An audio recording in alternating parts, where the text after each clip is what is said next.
আগামী 29শে জানুয়ারি সিপিআইএম এর 24তম রাজ্য সম্মেলন। আর এই উপলক্ষে রাজ্য জুড়ে চলছে সাংগঠনিক প্রচারের কাজ। প্রচারের অঙ্গ হিসাবে বিলোনিয়া শহরের এক বাইক র্যালি সংঘটিত করা হয় মঙ্গলবার। এদিন সকাল 11:30টায় সিপিএম বিলোনিয়া মহকুমা কার্যালয় থেকে এই বাইক র্যালিটি শুরু হয়। বাইক র্যালিটি শহরের বিভিন্ন পথ, ভারতচন্দ্র নগর এলাকা পরিক্রমা করে পুনরায় সিপিএম বিভাগীয় কার্যালয়ের সামনে এসে শেষ হয়। বাইক মিছিলে ছাত্র, যুবক ও সিপিআইএম এর বিভিন্ন সংগঠনের কর্মীরা উপস্থিত ছিলেন। সিপিএম বিলোনিয়া মহকুমা কমিটির আয়োজিত বাইক র্যালি শেষে সংবাদ মাধ্যম মুখোমুখি হয়ে সিপিএম দক্ষিণ জেলা সম্পাদক তাপস দত্ত বলেন, আগামী 29শে জানুয়ারি থেকে 31শে জানুয়ারি 24তম রাজ্য সম্মেলন অনুষ্ঠিত হতে যাচ্ছে সিপিআইএম এর। রাজ্য সম্মেলনকে সামনে রেখে এই প্রচার কর্মসূচি। আগামী 30, 30 এবং 31 জানুয়ারি আমাদের রাজ্যে 24তম সম্মেলন অনুষ্ঠিত হবে আমাদের পার্টি। এই সম্মেলনকে সামনে রেখে সারা রাজ্যব্যাপী প্রচার প্রস্তুতি কর্মসূচি চলছে। তারই অঙ্গ হিসেবে আজকে আমরা বিলোনিয়া শহর এবং ভারতচন্দ্রনগর এলাকায় আমাদের পার্টির উদ্যোগে আমরা বাইক মিছিল সংগঠিত করি এবং এই বাইক মিছিল থেকে এই আহ্বান আমরা মানুষের কাছে রাখি, রাজ্যে যে আইন শৃঙ্খলার পরিস্থিতির অবনতি, মানুষের উপর ক্রমাগত যে অন্যায় অবিচার হচ্ছে এবং একই সঙ্গে আমরা দেখছি যে যুবকদের কর্মসংস্থানের ক্ষেত্রে যে সংকট তৈরি হয়েছে, সর্বোপরি রাজ্যে যে লুটপাটের রাজত্ব চলছে এবং উন্নয়ন থমকে গেছে, তার বিরুদ্ধে প্রতিবাদ জানাতে আগামীকাল 29 তারিখের সমাবেশে আমাদের যেতে হবে।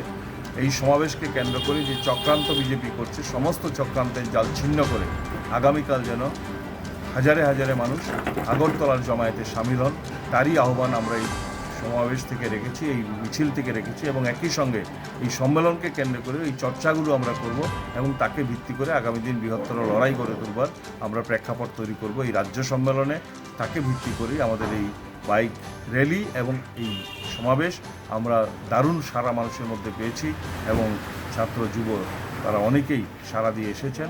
আমরা সকলকে অভিনন্দন জানাই এবং আগামীকালের সমাবেশকে ঐতিহাসিক সমাবেশে আমরা রাজপথে ঐতিহাসিক আগরতলার সমাবেশ আমরা তৈরি করব, সেই জন্য সবাই দৃঢ় প্রতিজ্ঞা। রাজ্য সম্মেলনকে কেন্দ্র করে প্রকাশ্য সমাবেশে চলুন।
ব্যুরো রিপোর্ট, প্রগতি নিউজ।